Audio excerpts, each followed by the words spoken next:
Did you ever see what's happening right now? To be first in CONCACAF qualifying, to have only conceded 5 goals, to be undefeated, to be going to a World Cup. Did you see this coming?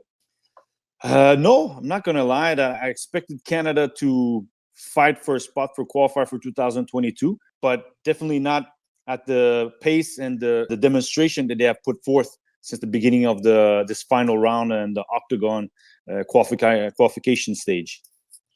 I think now it's literally for Canada to have risen to the level of talent that there is in Canada, but to display it on the international stage on a regular basis, knowing that, okay, they did not win Gold Cups, but they performed well at the Gold Cups. And in every international game, they have done well. We're putting our foot forward, and we're going to give it to all you got. And let's not lie.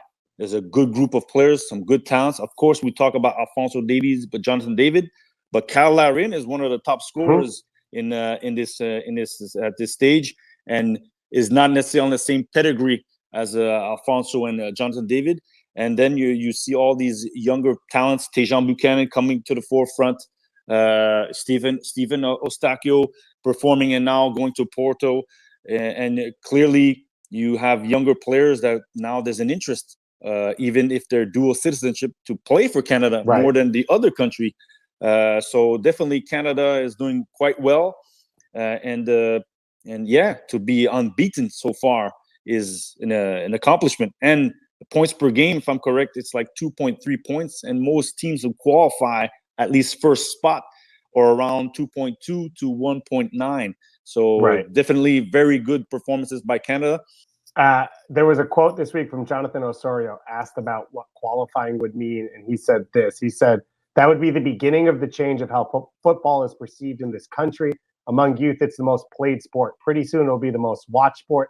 That's my prediction. It starts with us making the World Cup, and it continues with the team being successful after that. I think we have everything in place for that to happen, the structure, and we definitely have the crop of players. You mentioned this young, talented group. Obviously, hosting the Women's World Cup a few years ago brought the sport sort of into the mainstream. Then TFC's success at times. Hosting 2026 is huge. But what will this moment mean for the sport in the country? I saw the 1986 World Cup where Canada was there, but it wasn't at the same stage that we're now in terms of social media, in terms of international appeal and international recognition, because I was talking to some friends from Norway, and they're watching, they're paying attention to Canada. And I remember when I played there, they were like, you're going to play for your national team in the Caribbean? It seems more like a vacation than actually playing international games, because you won't make the World Cup. While now the situation is, you got Alphonso Davies, Jonathan David. They're considered amongst the best at their positions, and some of the young prominent talents, and if not some of the best players in the world at their positions. And now you go to the World Cup, eyeballs are already on Canada, but you need that moment that is going to stamp it, to say to all kids who are watching, boys or girls, because they see the girls doing quite well at the Olympics, bringing the gold, to see that, you know what, I can be a soccer player. I could one day go to the World Cup, which was the same dream I had when I was a kid, but it was to try to go to the professional ranks. And if I made the international scene, great. Now it's, we are hockey players. No, we are soccer players too. And like you mentioned, it's the #1 registered sport in Canada. Yet it's far behind hockey, even football, even baseball, in terms of viewership, in terms of investment, in terms of media. When we talk about, but Alphonso Davies is playing in Bayern Munich, and he probably should be the poster kid for Canada, not just Canada soccer, Canada sports. But him, Jonathan David, and all of them that are in the team right now should be having a lot more attention. And I think, yes, once they solidify and confirm that spot to the World Cup, everybody's going to be like, you know what? Let's go watch this World Cup. Or November is going to be great. Everybody's going to jump in. And now you're going to get the second crop who are a bit curious or doubtful that Canada is really a soccer country, and now jumping on the bandwagon. But after that, hopefully investment and people who really want to keep growing the game, because it's growing. That's no question about it. But now we need to grow the elite side of it. this landmark moment that will happen in the following next games. You and I have talked about this a lot, and obviously you're working right now in youth development with CF Montreal and just in general for the game in Canada. But what is there anything that you put to the growth of the quality of all these players sort of coming through at the same time? Is it the talent was always there and now the opportunity is there, or the spotlight is there to grab these next players to bring to Europe or bring to MLS, or has something changed? I think now there's a clearer pathway. Before, if I go my generation, and we're talking about Dwayne De Rosario, everybody knows him, but he went to Europe. I don't know, things happened, came back, made a name for himself in MLS. And it's usually in the States that we knew about Dwayne Rosario, and not necessarily in Canada until he came to play for TFC. Let's not forget Owen Hargreaves is Canadian, but he played for England. Jonathan de Guzman, Julian de Guzman's brother, he played for Holland. Asmir Bergovic chose to play for Bosnia, where Canadian national team kind of helped him in the program. But those talents left because the pathway maybe wasn't clear. I'm a youth player, amateur level. There are professional teams. There are professional academies. There are other professional leagues where if I don't make it to these certain teams, my pathway is not blocked. I don't have to leave to Europe when I'm 13, 14, 15, 16, or 18. It still is a choice, but at least you know, if I want to be a pro, this is the route that seems to say that I should follow. Will it be that precise route? Nobody knows, but at least it's there in front of you. And for the next generations, they see it as, you know what? Alphonso Davies played the Vancouver Whitecaps for a few years and then got sold to Bayern Munich. Why can't I do the same and follow the footsteps of these young talents? I would have loved to be there myself, but that's not the case. But the narrative is changing in terms of Canada. To watch this group doing what they've done so far and what they can still keep doing, it's great, and very proud to be Canadian right now, especially somebody playing soccer, Canadian soccer. You mentioned the goal scoring. Kyle Larin, Jonathan David, Alphonso Davies, Tayshaun Buchanan. They're all those pieces. And we sort of knew that would be there coming into qualifying, maybe not at this level.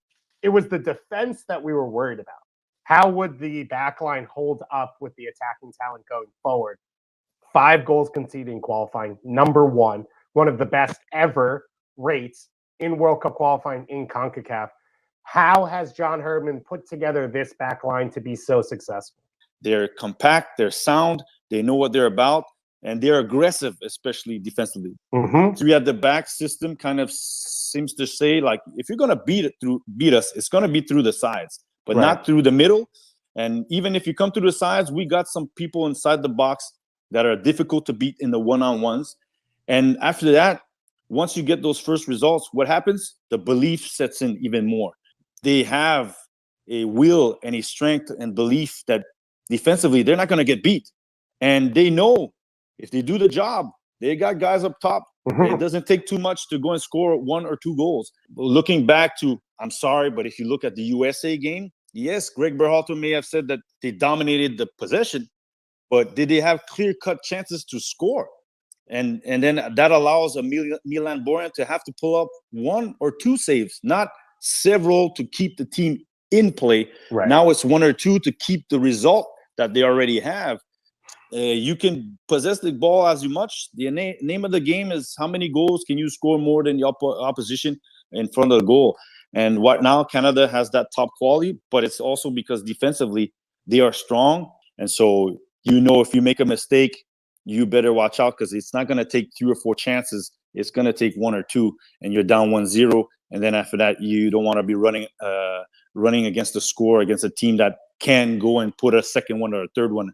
I want to let you go, so let me hit you with this window first. This game at Costa Rica, it sounds like Atiba's maybe carrying a bit of a knock. What type of team does John Herdman put out tomorrow night? What do you expect to see? Who do you expect to see in it? And do you think it'll be enough to sort of clinch things, or is Sunday the big one that you're looking towards? I think in Costa Rica, having played them before, they can still go out there, and they showed it against the U.S. because Alphonso Davies wasn't in the mix and won't be in the mix for the next few games. And like you mentioned, Atiba, I think everybody knows that in terms of Atiba, he has to be managed also. It's the same reality at his club. So even if he's coming with a knock, with a 3-game window.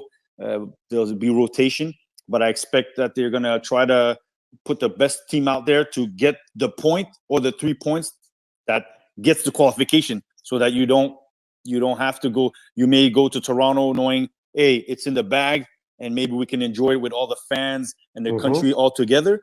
So I expect the type of putting in lineup that's a bit like the US, get that result right away and get the qualification, and not wait till Sunday or the Panama game. So looking forward to a result in Costa Rica and qualification berth on Thursday. With 3 wins, you almost guarantee a spot in pot 3 in World Cup or the World Cup draw for Canada, which would mean, a group of death, although it feels like the most likely scenario is Canada is the team in the group of death, because as the US has seen over the last years, you are the team that brings up the level with the top 2. If you're with 2 giants, you're that third team that sort of challenges. But for Canada, they currently would be in pot 4. If they win all 3 games, it feels almost guaranteed they'll move up to pot 3. You're also, if you are a Canada fan, you're watching Nigeria, you're watching Senegal, you're watching Egypt right now, teams sort of right in front of you that could lose and not qualify. Watching Asia as well with Japan and Australia. And potentially you're a Turkey fan, because if Turkey goes all the way through, no Italy, no Portugal, that bumps you up.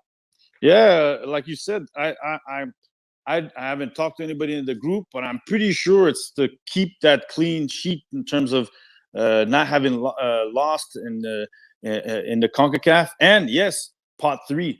You mentioned it. I'm pretty sure everybody's thinking a bit about it, because you could look at it as not meeting one of the top teams, but Qatar is in pot 1. Yeah, and you could be with Qatar and yourself, and so your hopes of going to the next round are a bit stronger when you don't have to play a Brazil, a France, Argentina, or Spain right from the bat, and you're probably playing Qatar. But who knows? We'll only know that on the 1st of April. Patrice, we're booking hotels for December 18th. Canada's going to the World Cup final. No, I'm just kidding. We need some sponsors, because it's quite expensive going to Qatar. Have you seen the prices? Don't worry, I've been looking already. So, but it's definitely it will be interesting to go there. It's in November and December. Why not leave the cold of Canada at that time to go watch the World Cup? Amazing. Thank you so much, Patrice. Appreciate the time.